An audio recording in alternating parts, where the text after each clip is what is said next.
there. Mysterious Jackson from the Mysterious Show here. And what I'm going to talk about today is why people are on the fence about WWE 2K23 and my overall thoughts on it. Okay. So, with WWE 2K23 literally just around the corner, people are excited about it, and there are some people that are on the fence about it. And they're like, show us my GM mode, and show us universe mode since you said it's been updated. What about my rights? And I understand it. People on the other half saying, hey, I'm excited about the game, and I hear a lot of good things about it. And with it literally being the biggest roster to date, and some of the ratings make sense, and some of the ratings don't make sense. I'm going to do a reaction video to some of the ratings, so be on the lookout for that. But people are on the fence because there's not much being said about it from the big YouTubers that are covering it and that talk about it. And the reason why that is because they're trying to make sure everything is perfect. And at the same time, I understand it.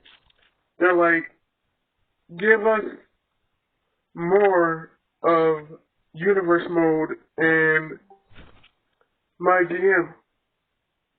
And people are like, wait and see, we can't confirm or deny.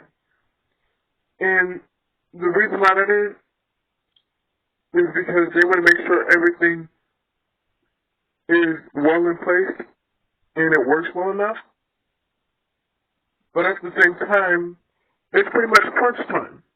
But this isn't the first time something like this has happened, because they did the same thing in last year's game. And I understand it because some people really love these modes more so than the My Faction. More on that later. But there are some dates on when stuff will be revealed. They're going to be talking about universe, mode, GM, and my rides.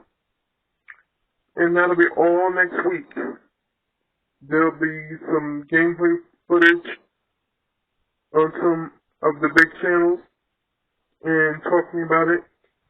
But another thing why they don't talk about it right now is because everybody is getting in line for the voice lines that they have to do for my ride, because there are some new voice lines and new storylines for the game, and so they're trying to get everything in place so that they can talk about it more. And I get it. People are on the fence like, oh, I'm tired of waiting. And some of them are even worse. They didn't go back. And they wish that they stayed on the October release. Now, let me tell you why that is a bad idea, even though I understand it.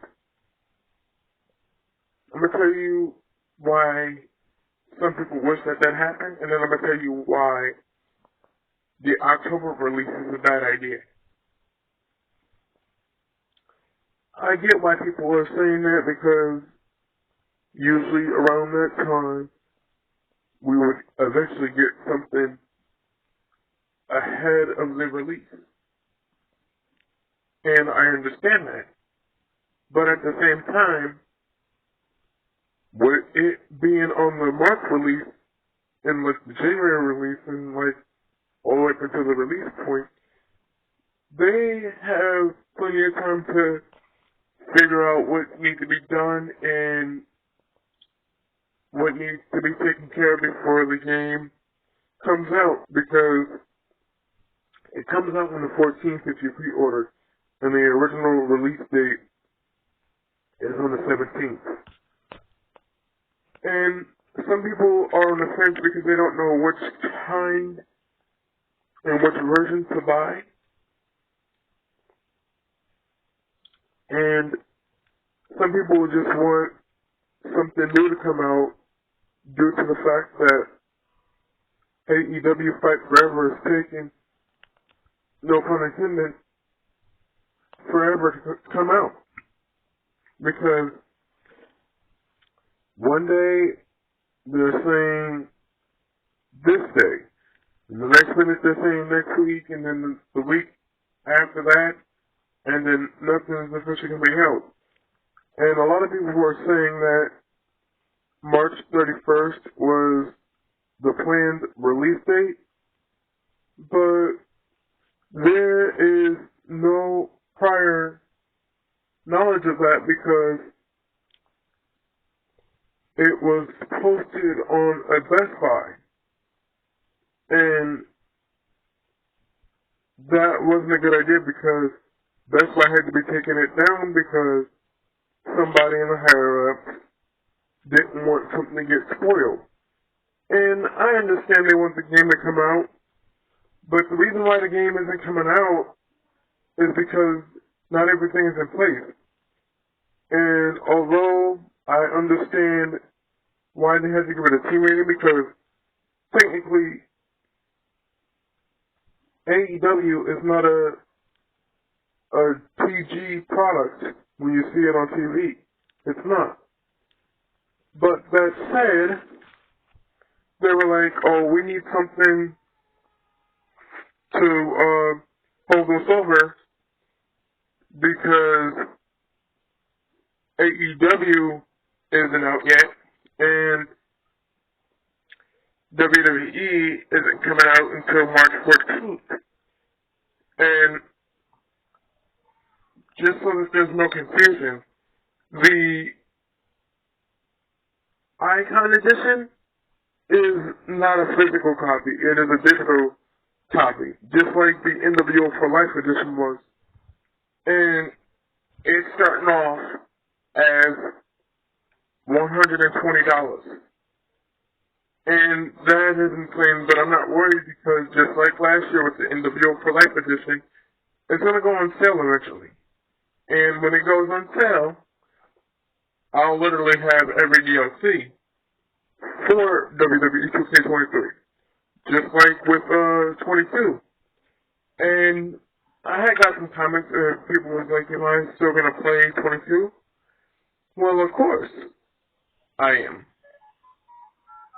Even though I'm mad at the fact that I have to start over because